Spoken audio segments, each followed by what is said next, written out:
aloittaa sillä, että esittelet itsesi, mitä kulttuurituottajan töitä sä teet ja miten sä päädyit tähän paikkaan. Eli mä oon siis Hanna Eklund ja asun Pietarsaaressa. Eli siis mä teen töitä semmoisessa itsenäisessä yhdistyksessä nimeltä Cityryhmä, mutta se on niin kuin me saadaan kaupungilta tukea, ja me tehdään tosi läheisesti yhteistyötä kaupungin kanssa, koska se meidän yhdistys on periaatteessa yritysten yhdistys. Me pyritään siis saamaan kaupunkia elinvoimaisemmaksi ja keskustaan enemmän elävyyttä. Ja sitten niin kuin suunnitellaan sitä kaupunkiviihtyvyyttä. Ja ne haki nimikkeellä toimintakoordinaattori. Ja sitten mä katsoin vähän, että mitä se työ sisältää, niin siinä oli tosi paljon semmoista, mitä kulttuurituottaja voi tehdä. Niin ne sanoikin, että sullahan on ihan koulutus tähän. Kertoisitko vähän sun työkuvasta ja mitä sun semmoiseen perustyöpäivään kuuluu?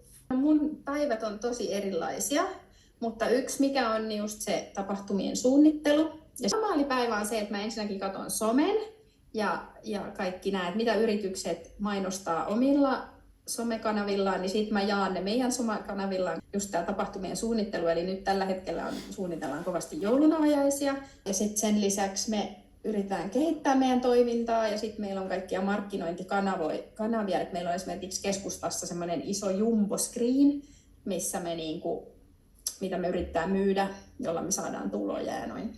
Mitä ennakkoluuloja sulla tai muilla voi olla tuosta työstä, tai mitä sulla oli ennen kuin sä aloitit? Olla sellainen ennakkoluulo, että on hirveän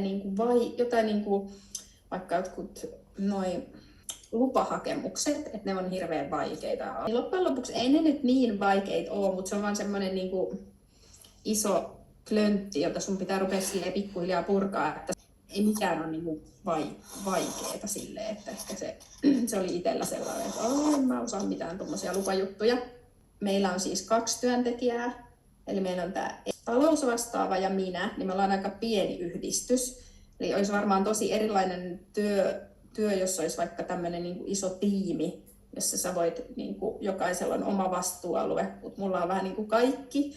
Esimerkiksi mä voin kuvitella, että jotkut vois ajatella, että yksi ennakkoluulo on se, että pitää olla hirveän luova, mutta kun sä saat niin paljon muilta apua, esimerkiksi kun mä teen vaan yksin, niin sitten mä kerään itselleni eri tahoilta tiimin, joka sitten antaa myös niitä ideoita, että ei ole vaan mun omat aivot. Niin.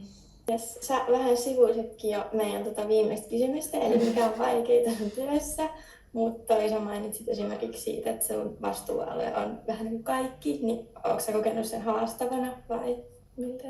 No siinä on tietenkin se, että on helpompi pitää ne langat käsissä, jos teillä on puhuttu siitä, että kulttuurituottajan yksi hyvä ominaisuus on se, että pitää monta lankaa käsissä tai ohjata niitä. Niin sitten kun mä hoidan kaikki, niin on aika helppo pitää niitä käsissä. Mä tiedän, että jos se on tehty tai ei ole tehty joku osa-alue. Mutta sitten toisaalta siinä on just se, että se voi olla kuormittavaa. Siinä on puolensa ja puolensa. Sitten taas jos olisi iso tiimi, niin sitten pitää koko ajan olla tosi hyvä viestinnässä, että kysyy oikeasti, oothan sä tehnyt tän ja varmistaa. Jos sulla olisi joku vinkki tuleville kulttuurituotteille, niin mikä se olisi? Mä muistan itse silloin opiskeluajoiltani, että joku sanoi aina, että verkostot, että se on sellainen, millä pärjää, mutta kyllä sä pärjäät ilmankin verkostoja. Että jos ajattelee, että mä muutin Pietarsaareen, jossa mä en tuntenut ketään, niin sit sä vaan aloit rakentaa sitä, että sä tunnet jonkun tai näin. Kyllä mä ajattelen, että nykypäivänä ehkä se, mikä mun vinkki voisi olla, että kun työelämä on muuttunut niin paljon 10 vuoden sisällä, niin ihan oikeasti joku AI, niin se on tosi iso työkalu. Ja niin sitten se, että tiedonhaku, että sä opit tiedonhaun, niin se on yksi, millä sä pärjäät ihan hirveän pitkälle. Siinä oli vinkki. Kiitos sulle paljon, että autoit.